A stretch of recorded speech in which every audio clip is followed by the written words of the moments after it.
Welcome inside Appalachia. I'm Mason Adams. This week, in troubled times, the outdoors can offer peace.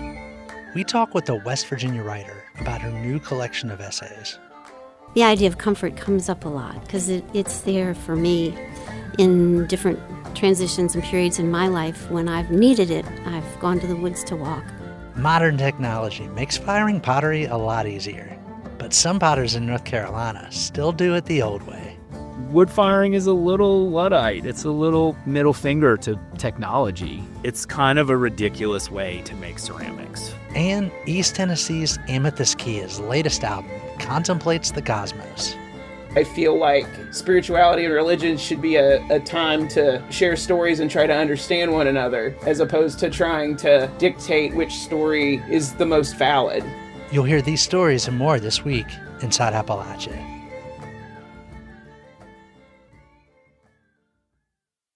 Support for this program is brought to you by Solar Holler, building on West Virginia's history of powering the nation by bringing solar power to the coalfields. Information at solarholler.com.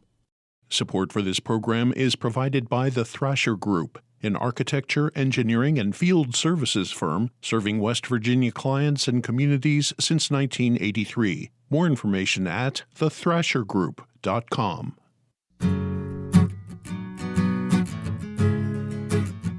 Welcome inside Appalachia. I'm Mason Adams. Writer Sheila McEntee has been observing nature for most of her life, especially birds. She's published essays about her experiences in Stonecrop Review, Woods Reader, and Wonderful West Virginia magazine. Several of these essays have been collected for McEntee's first book. It's titled Soul Friend and Other Love Notes to the Natural World. Producer Bill Lynch spoke with McEntee about writing and developing an interest in nature. Sheila, thanks for coming on Inside Appalachia. Happy to be here. Where did your interest in nature just begin?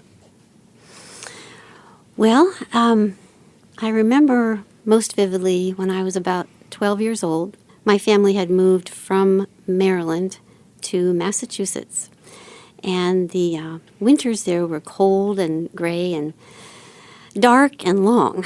And my dad started feeding birds. He put up bird feeders in the backyard, and he was learning himself. And he taught me. He learned the different backyard ones that are our neighbors, and he learned how to feed them and taught me about that, the different seeds, and like goldfinches like thistle seed, and everybody else pretty much likes the black oil sunflower seeds. And I learned about those and the woodpeckers, and there was a lovely comfort and interest from that, and I kind of hung on to that.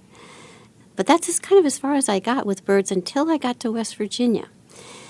And then I met some naturalists who I went on hikes with, and they taught me about warblers and raptors and songbirds and neotropical migratory songbirds and all these birds that I had no idea about.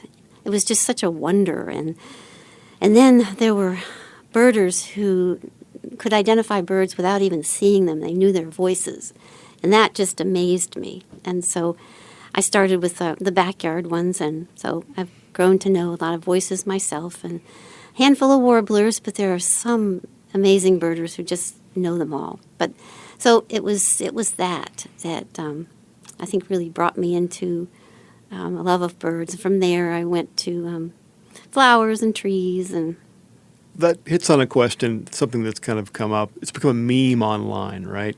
Middle age and people getting into birds and sourdough. So why do you think people, particularly people of a certain age, middle age like myself or beyond, take an interest in birds?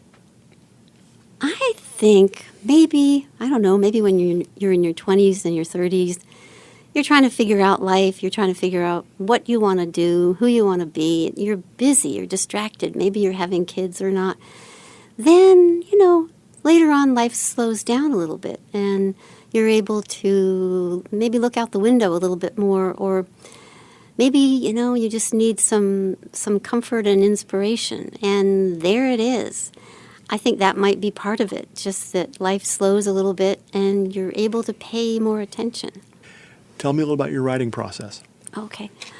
I am generally not a daily writer, but I do try to get there pretty frequently, and I'm doing that more actually now I'm writing a blog, and I've given myself some self-imposed deadlines, so I am writing more regularly, but usually whenever it is, I like to sit down, have an idea, so I'm not kind of staring at a blank screen.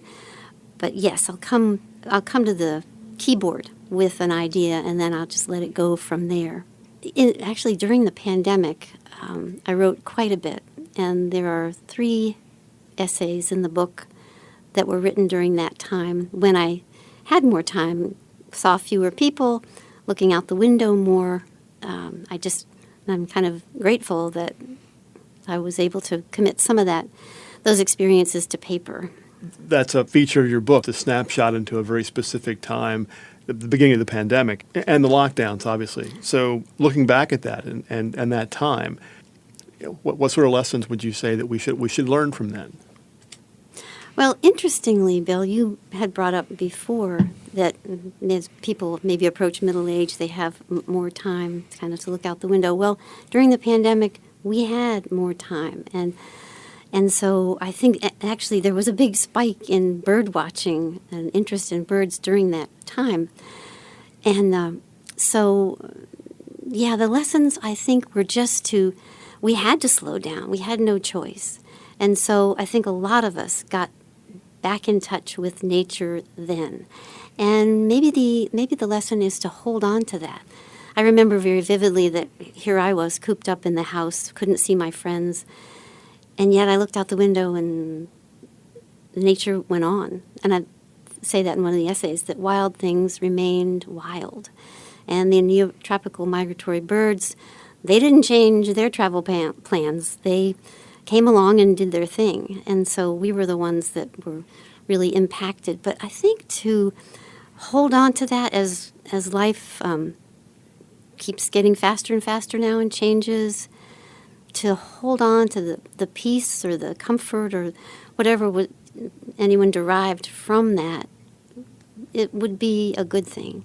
I find that in the book that the idea of comfort comes up a lot because it's there for me in different transitions and periods in my life. When I've needed it, I've gone to the woods to walk or or looked out the window, and there's just comfort there. That's what I hope that people would learn and take from the book, too. So what are you writing about now? Well, I am haven't gotten too far from the topic. 2 days ago, I was riveted, actually. I came home from being away for a night and thought that the cardinal nest that was in my front yard, I would just be seeing little heads peeping up and the female cardinal feeding them, but instead they were fledging. And so I watched them hopping around, first in the hydrangea, and then they moved to the shrubs, and the parents were just so attentive. And not only did they have to attend to the babies, but they had to run off blue jays and anybody that got close to them. It looked like the most exhausting thing I have ever witnessed, practically. So anyway, I was writing about that. I don't have to look too far for ideas, it seems. I saw you brought a copy of your book. Would you like to read something? I would love to read something. Okay. This one I kind of like because it feels like Appalachia to me. Of course it is. We were deep in the pandemic. We couldn't see each other, but 2 friends and I got together and we went to the woods. This is from the essay May 2020, and the segment begins with a line of poetry from the poem Spring by Gerard Manley Hopkins, and the line is, "What is all this juice and all this joy?" And now we are in the woods, 3 old friends and our dogs. Martha chose this trail because she knows larkspur blooms here. Walking single file and rarely 6 feet apart, we spy the rosy red star-like blooms of fire pink nestled near the ground amid the leaf litter. Midge uses her walking stick to point out sorrel, its tiny pink-purple flowers rising above clover-like leaves brushed with blood-red trim. May apples cover the forest floor, some in showy snow-white bloom. Others display the tiny green oval-shaped apple for which the plant is named. Hiding in the shade amid a trio of broad green leaves is a stunning jack-in-the-pulpit with deep maroon stripes. I say that Jack looks jaunty as he peeks out from beneath the flap dipped rakishly over his head. Midge and Martha laugh. In a way, the forest makes us giddy, like children. Hearing the voice of an eastern towhee, Martha and I lift our heels up and shuffle back and forth, mimicking the way the bird rustles up leaf matter while foraging on the ground. We laugh some more. As we walk, the woods ring with wood thrush flute song. The calls of an eastern wood pewee and a red-eyed vireo can barely be heard amid the loud pronouncements of Carolina wrens and cardinals. Then, as the trail dips down, we find larkspur in abundant bloom. Each flower has a long spur at the back that reminds me of a witch's hat, or perhaps a unicorn horn. Indeed, the blossoms are every bit as magical. I love that. I was reading that. I was actually reading that this morning. Sheila, thank you very much. Thank you, Bill.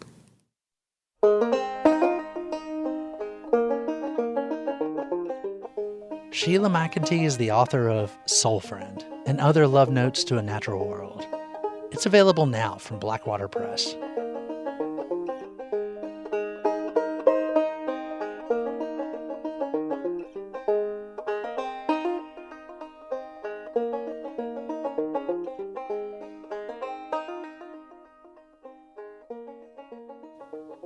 Summer is a great time to spy butterflies in your backyard or in meadows across the region. Unfortunately, their numbers are declining. The Mitchell's satyr butterfly is federally listed as endangered. Scientists are working to preserve the few meadows where these elusive butterflies still exist. Radio IQ's Roxy Todd tagged along with a surveyor in Floyd County, Virginia, to learn more. A swampy meadow with plenty of native grass and wildflowers is what Mitchell's satyr butterflies love best.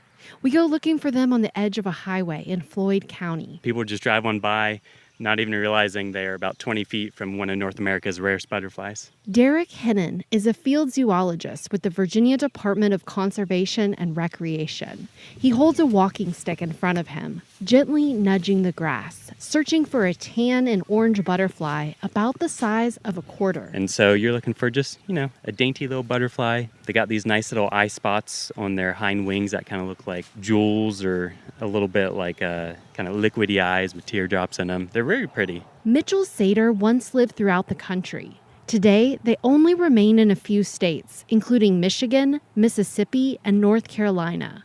They also exist here, along the Blue Ridge in Floyd County. Because these butterflies are endangered, we aren't disclosing the exact location of this meadow. Poaching may have caused their numbers to shrink, along with habitat loss. Hennon doesn't capture the butterflies. He counts them to see how their numbers are holding up.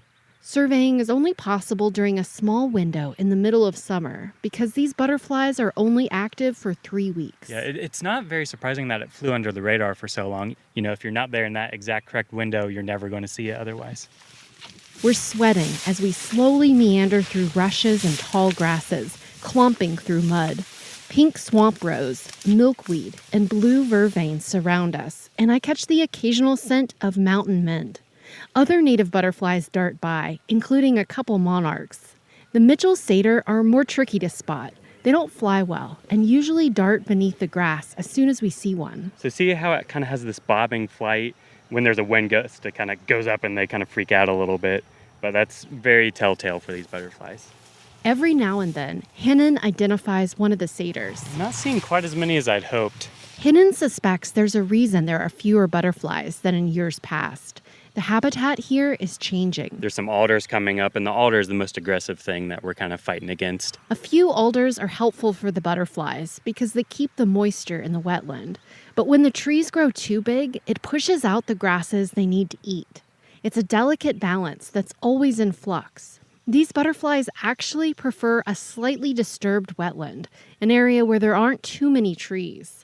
In the past, occasional grazing by horses on this site helped maintain the right balance. Before European settlers, natural fires also preserved this type of habitat. And so when we reduce a lot of these fires, then we've really just removed a lot of that natural rhythm of kind of opening up habitats. And for these butterflies, they can't handle that. They just die off if that happens at a site. Trimming back the alder trees could help, says Hennon, and that may be what's needed on this site to keep the butterflies alive. After several hours, he tallies up the numbers. 32 Mitchell's satyr butterflies. Scientists counted 400 on the site 20 years ago. Despite the decline, the population seems to be holding fairly steady, and Hennon says he's optimistic about the butterflies' survival. But it will take a little help, making sure the few remaining meadows where they live can be preserved. In Floyd County, I'm Roxy Todd. Coming up, potters in western North Carolina get experimental with an ancient technique. One of the things that I love about wood firing is it can surprise you. Like, you can actually make things that are beyond what you could imagine. You're inside Appalachia. I'm Mason Adams.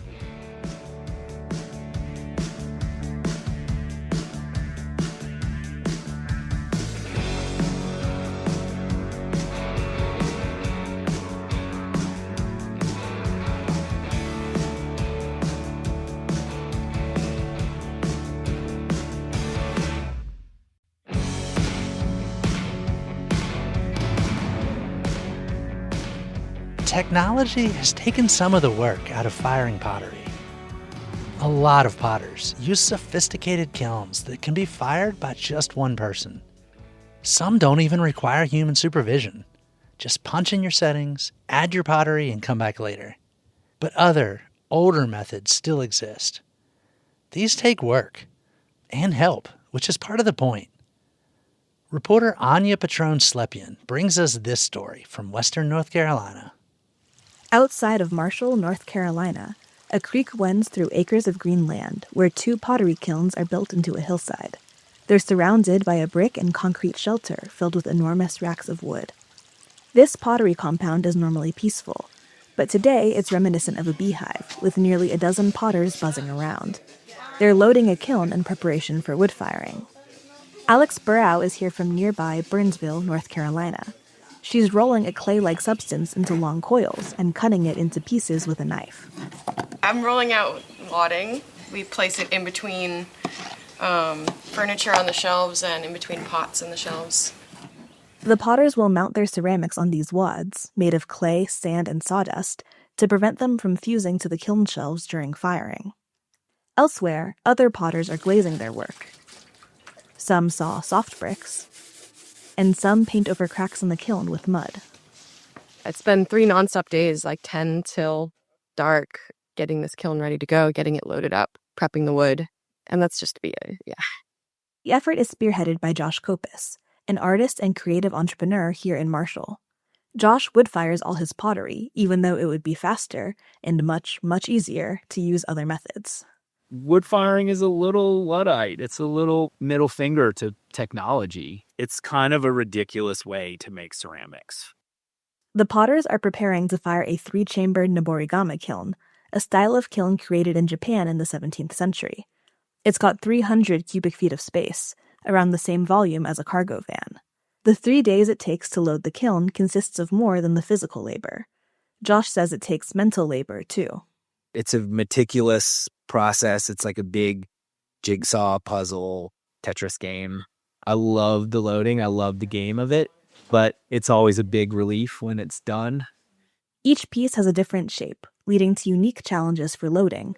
One potter's 30-inch tall eagle sculpture required a fair amount of strategizing. Okay, coming in. Feathers towards the flue, right? Definitely that. It's like, kind of like we planned it. The chambers are loaded with several hundred pieces, everything from mugs and bowls to teapots and sculptures. Once full, the kiln doors are bricked shut and then painted with clay slip to fill any gaps. Then, a small pile of wood at the mouth of the kiln is lit with a blowtorch.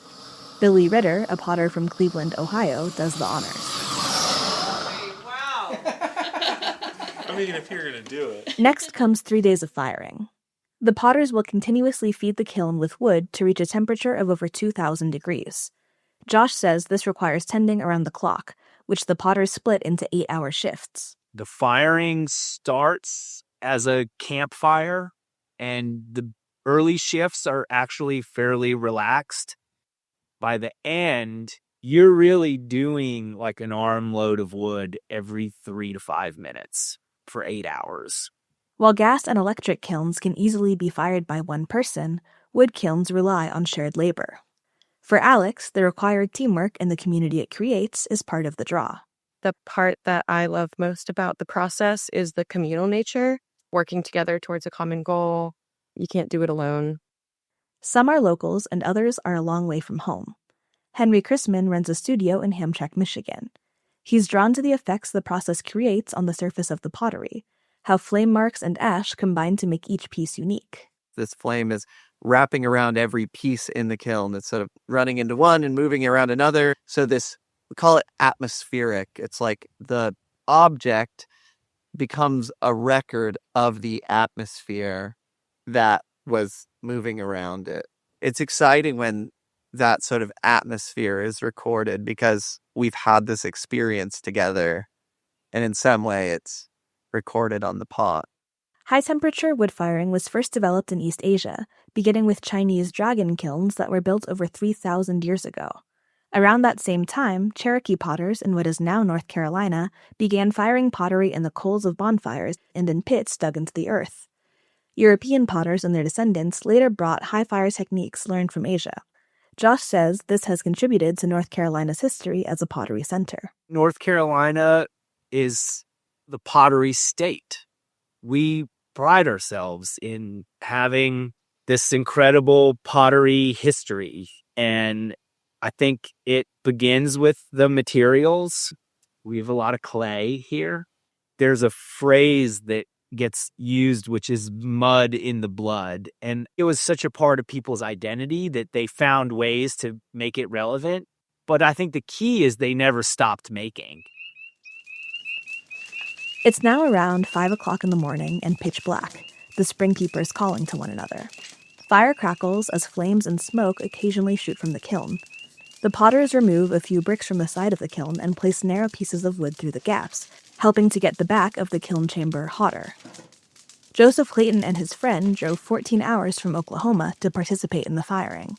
At 19 years old, it's clear he's caught the wood-firing bug.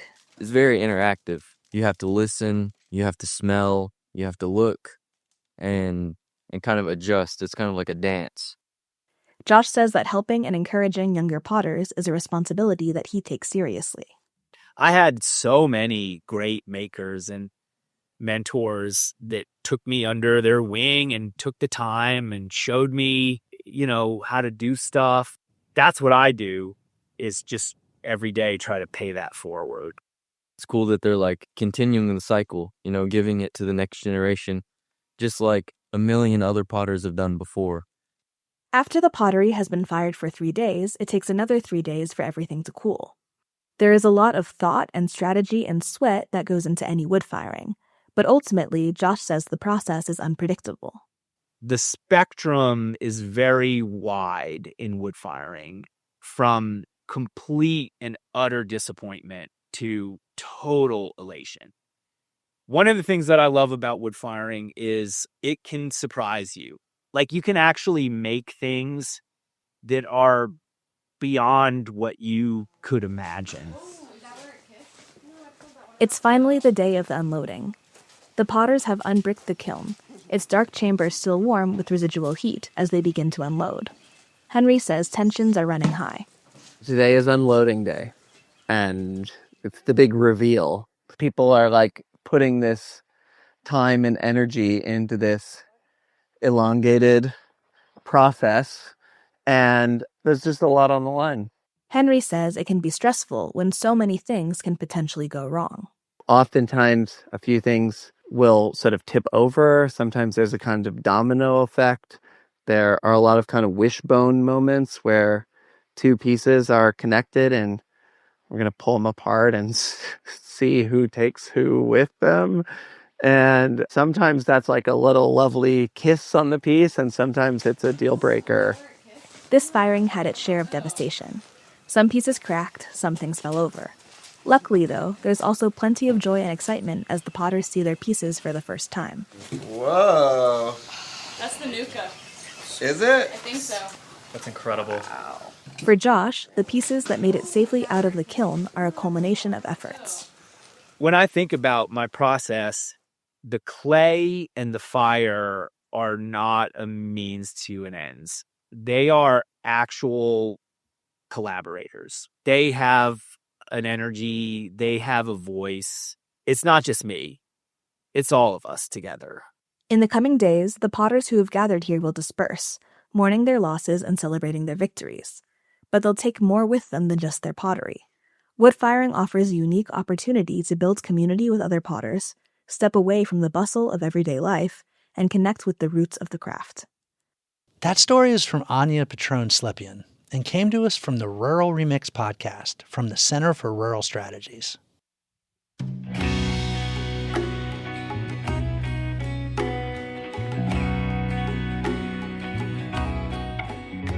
The Republican budget bill passed by Congress in June includes cuts to Medicaid funding. The changes shift some healthcare costs from the federal to state governments. That will mean a loss of coverage for vulnerable populations. It also means some rural hospitals may have to close. As part of the bill, Congress added $50 billion to the Rural Transformation Fund to help offset those cuts. Rich Sutphin is Executive Director of the West Virginia Rural Health Association. West Virginia Public Broadcasting's Maria Young spoke with Sutphin about the changes. Can you first of all just sort of summarize what is the Rural Transformation Fund? How does this impact the federal Medicaid cuts? Yeah, so the Rural Transformation Fund is it sets aside $50 billion over the next 5 years to allow rural health providers to come up with solutions to hopefully prevent any catastrophic or significant cuts as the Medicaid rules will change. So for the state of West Virginia, by my calculations, that comes out to about $100 million a year over 5 years. Right. Yeah, correct. So to most of us, that sounds like a lot of money. Right. But when we're evaluating the Medicaid cuts that are expected to start with the enrollment changing at the beginning of 2027 and the state-directed payment changes at the end of 2027, we're expecting to see, a significant, much more than $100 million decrease in Medicaid spending in West Virginia. Isn't the hope that those changes will prompt a certain number of people or a certain percentage of people who are on Medicaid right now to go out and get jobs that then provide health insurance and that take them off the rolls but that still benefit them? They're still covered, just in a different way. So some of those funds don't necessarily need to be made up. Is that a good way of looking at it? Potentially. The expectation is if someone is in the expansion population and are impacted by the enrollment changes, potentially they could qualify for a marketplace plan, or they may get employer-sponsored coverage. It's really hard to tell. I don't have the crystal ball to say yes, these folks will get insured somewhere else, or no, they won't. But that's what we're looking at is the ages 19 to 64 who are in the expansion population. Most of them are already working. So it may be that they would qualify for one of the subsidies through the ACA marketplace, or they may get employment that provides that coverage. So why hasn't that happened up until now then? That's a very good question that I don't have an answer for. I do think that the Rural Transformation Fund will allow health systems to plan and create new models that will better serve rural West Virginians. But I don't think it's the silver bullet to prevent the cuts that are coming in 2027 and 2028. I'm not so optimistic to believe that that is going to be the fix that will prevent service line cuts or, God forbid, hospital closures. What is the bottom line in terms of what West Virginia is getting now and what, with the Rural Transformation Fund, it gets when this all goes into effect? The Rural Transformation Fund, starting at the beginning of 2026, gives us a full year as a state to plan and create new programs or change programs to better prepare for these cuts. West Virginia gets about $100 million a year, but stands to lose over $1 billion a year in these cuts. So correct. That's the estimate. The Rural Transformation Fund really addresses about 10% of the loss that's coming. Is that right?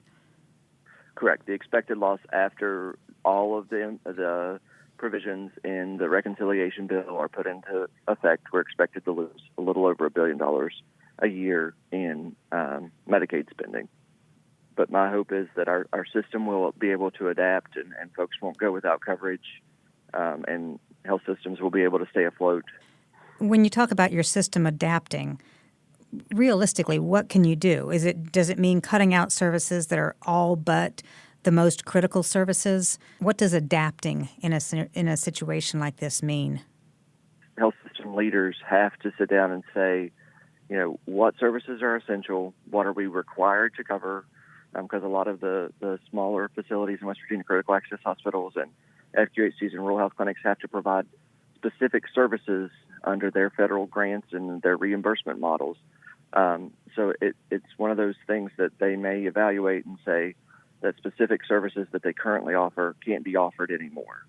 And we know that service lines will have to be cut with that large of a cut. We're hoping that this Rural Transformation Fund will prevent hospital closures. That was Rich Sutphin, Executive Director of the West Virginia Rural Health Association, speaking with WVPB's Maria Young. The Tennessee Valley Authority is leaning in on fossil fuels. Not only is it considering delaying the retirement of 4 coal-fired power plants, it's considering building several new gas-fired plants. But the TVA is facing community opposition to some of those plans, even from a prominent country star.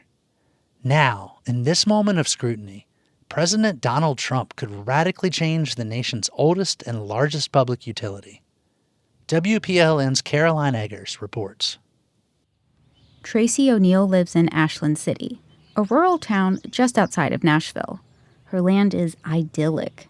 In the summer, daisies bloom near a sylvan symphony. I come out here and it's quiet and it's beautiful and it's like my sanctuary. That's what she shared 2 years ago when TVA announced plans for a gas plant and 30-mile pipeline in the Cheatham County town, right across from O'Neill's home.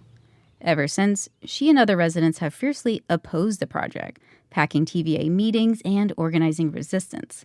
But the utility didn't budge until country music star John Rich stepped in. He started in May, posting an interview with resident George Wade on social media. If you could walk in the Oval Office right now and say anything you wanted to President Trump, who has the ultimate authority on who sits on the board of the TVA and makes the decisions, what would you say, sir? Mr. President, TVA has its foot on the throats of the Cheatham County residents. They are pillaging, terrorizing, and destroying this community. This wish was granted. On Tuesday, TVA announced that it would be dropping the project.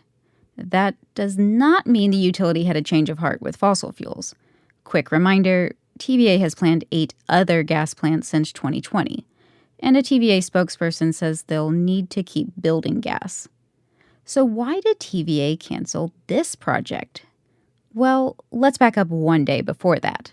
On Monday, a White House official unsuccessfully demanded that TVA's board fire the utility's brand new CEO, Don Mall. This is intentionally destructive. That's Stephen Smith, the longtime director of the Southern Alliance for Clean Energy. He says Trump is weakening the utility. And it started with the TVA board. That's the utility's main regulator.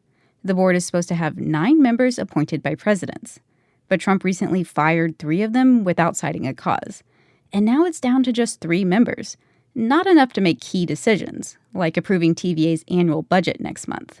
In my 30 years of tracking TVA, I have never seen TVA in such a destabilized position as it is right now.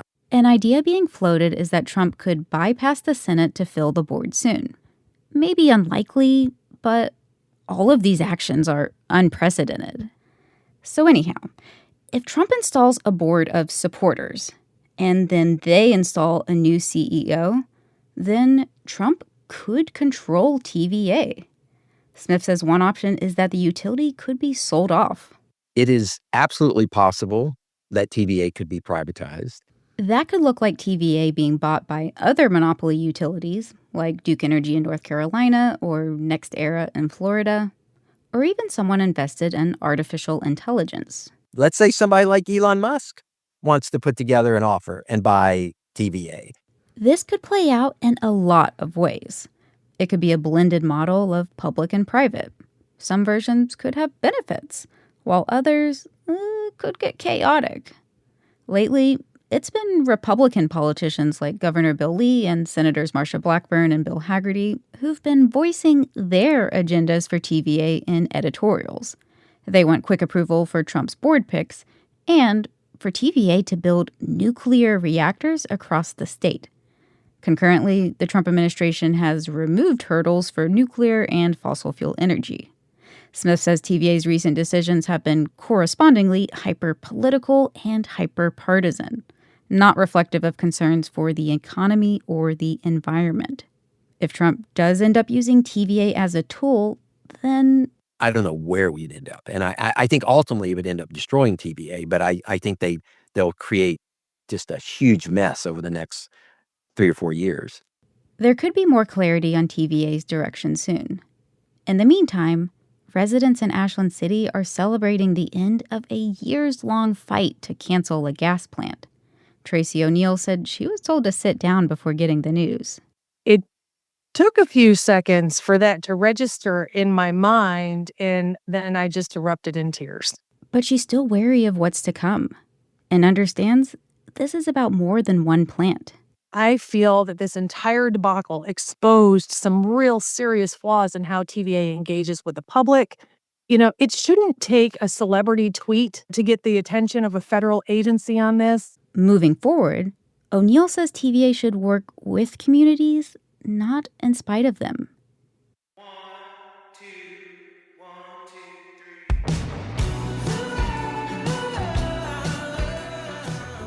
This is Play God and Destroy the World. It's the opening track from Still and Bright by singer and songwriter Amythyst Kiah. The album follows 2021's Wary and Strange and features guest spots by S.G. Goodman, Billy Strings, and others. Amythyst Kiah spoke with Inside Appalachia from her home in Johnson City, Tennessee. Amythyst Kiah, thank you so much for coming on Inside Appalachia to speak with us today. Yeah, thanks so much for having me. We're talking in late December, during the darkest time of the year, just a few days after the winter solstice. And I'm struck by the contrast to the cover of your album, Still and Bright, which depicts the brightness of day. And the album feels that way too. It feels really bold and joyful, like a new day. What did you have in mind when you started making this new album? I was moving into like a new headspace where I really wanted to really expand on my songwriting. And one big step toward that was to, get back in touch with a more spiritual or faith-based kind of side to my life, because that was something that I felt like wasn't really as present. And it's hard to cultivate that when you're running around in the rat race, like trying to keep up appearances and keep up with everybody. So to me, it was important to like embrace silence and stillness.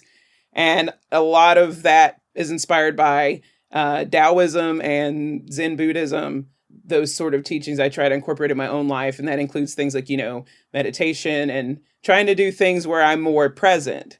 Really, Still and Bright is about like just coming back into the real world and trying to find that balance. I mean, the yin yang is something that I have kind of incorporated in my life because it really represents that, everything on this planet is in this sort of symbiotic relationship. We have a tendency in Western thinking to separate everything into these boxes, and we fail to see like the whole big picture that everything's connected. And so Still and Bright is about kind of exploring, those ideas in various ways, whether it be through, TV shows or video games that have inspired me that tell a similar story, or, meditation or the Tao Te Ching, or just, really this is about exploring my interests and the things that really resonate with me and have kind of helped shaped the way that I interact and see the world. This album is really powerful. There's this Madeleine L'Engle quote, the author of Wrinkle in Time, that I always think about, that stories are able to help us become more whole, to become named. And naming is one of the impulses behind all art, to give a name to the cosmos we see despite all the chaos. And I love this idea about artists making cosmos from the chaos. And it feels like that's what happens in Still and Bright, repeatedly. Can you share a little of the process behind your songwriting? Yeah, I mean, the cosmos is and undoubtedly plays a foundational role in not only in my music, but in everything that I do. It's because of whatever thing happened billions of years ago. It's the fact that being a human being on this planet, the odds and chances of me being here are like so small. It's kind of a miracle that we even exist, given the vastness of the universe. I'm also really into cosmos documentaries and stuff like that too. Because to me, like all of the religions that are on this planet, they stem from human beings looking up at the sky and trying to figure out what is that and why are we down here, To me, like, that's part of that spiritual aspect. I think it's this idea of, they think that the universe is potentially just a larger version of, the human brain. And we see all of these different, plants and all these different things that have veins in the branches and in the leaves. And we just kind of see like, there's like an order to things that is kind of undeniable. And one other thing I really think a lot about too is we're all part of this, and having differing cultural beliefs or different narratives about how we're here. If we're all looking up at the same sky and just coming up with different stories of, how we think the universe is, why can't we just enjoy these stories and just pick the one that we like the best instead of having to force that on other people? And that's another thing that I think about a lot and talk about on the record. This idea that like, which narrative is true, as if any of us will ever fully know. It has always been very disconcerting to me, because I feel like spirituality and religion should be a time to share stories and try to understand one another, as opposed to trying to dictate which story is the most valid. So your connection to Appalachia is apparent across the album, and maybe nowhere more than on Empire of Love. Let's hear a bit of that song.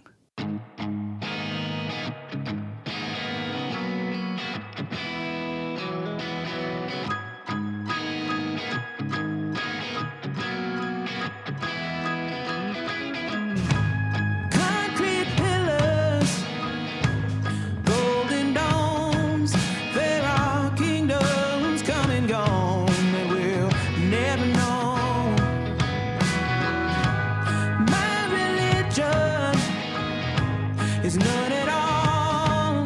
I build my own cathedrals and let them fall. 'Cause I don't want a theocracy or some idle ideology. We're all made from stars from above. I pledge allegiance to my soul. I follow where she needs to go. I'm a pilgrim for the empire of love.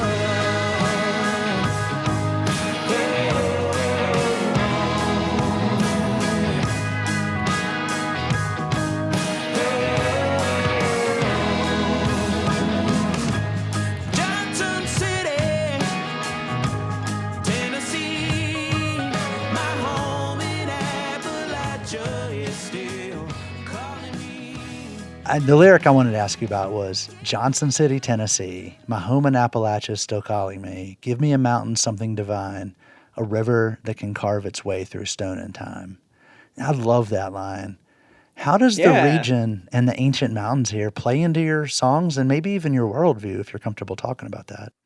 Yeah. So with Empire of Love, I co-wrote this song with Sean McConnell at his studio just outside of Nashville.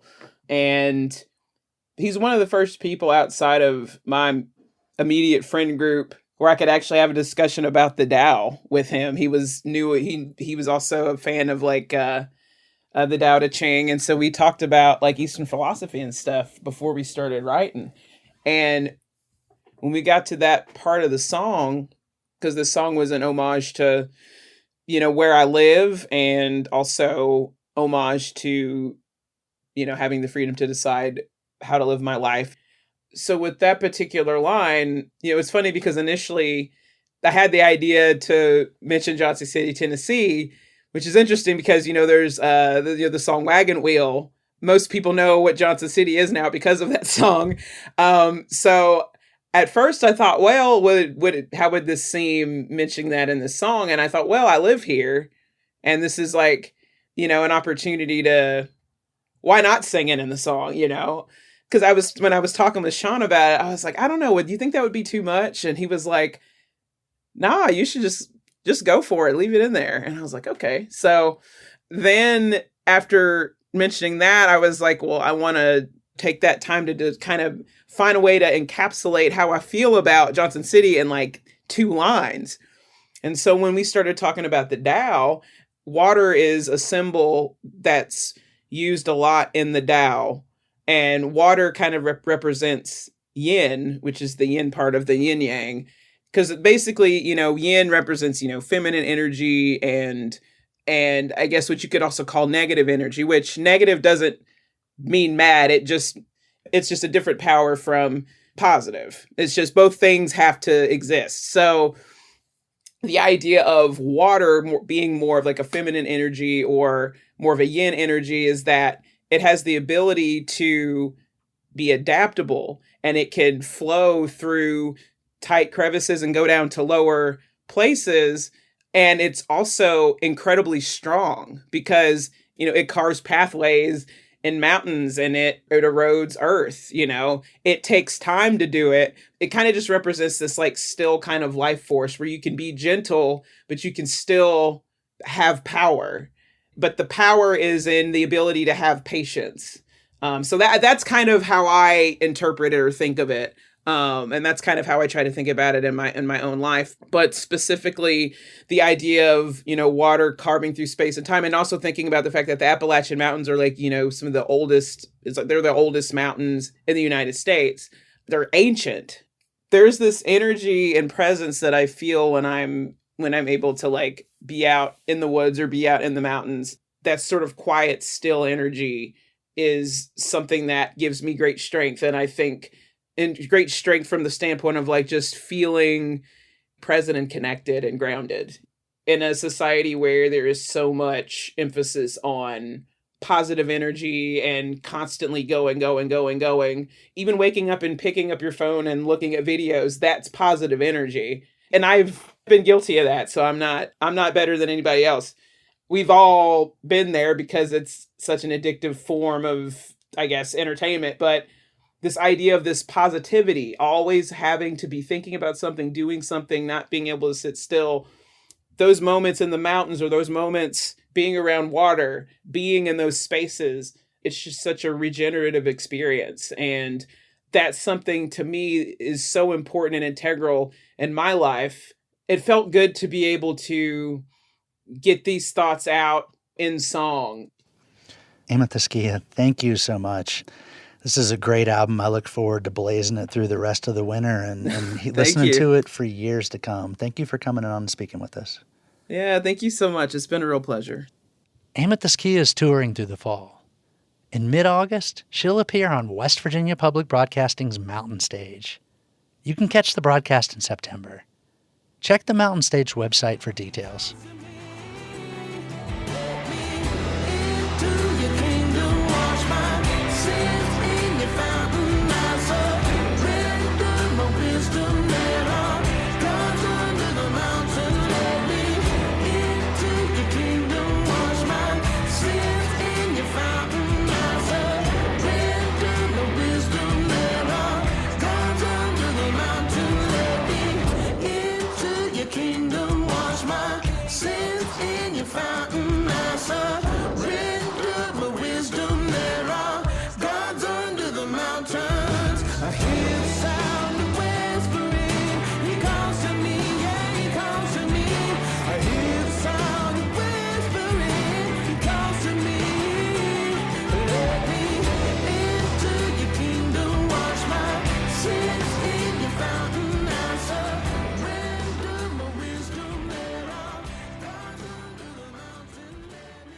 Until next time, thanks for joining us as we journey throughout Appalachia. Our theme music is by Matt Jackford. Other music this week was provided by Paul Loomis, Jerry Milnes, Hello June, Mary Hott, and Amythyst Kiah. Bill Lynch is our producer. Abby Neff is our associate producer. Our executive producer is Eric Douglas. Kelly Libby is our editor. Our audio mixer is Patrick Stevens. You can find us on Instagram @InAppalachia. You can also send us an email to insideappalachia@wvpublic.org. Visit wvpublic.org/InsideAppalachia to subscribe to our newsletter and stream all of our stories. Or look for Inside Appalachia on your favorite podcast app. Inside Appalachia is a production of West Virginia Public Broadcasting.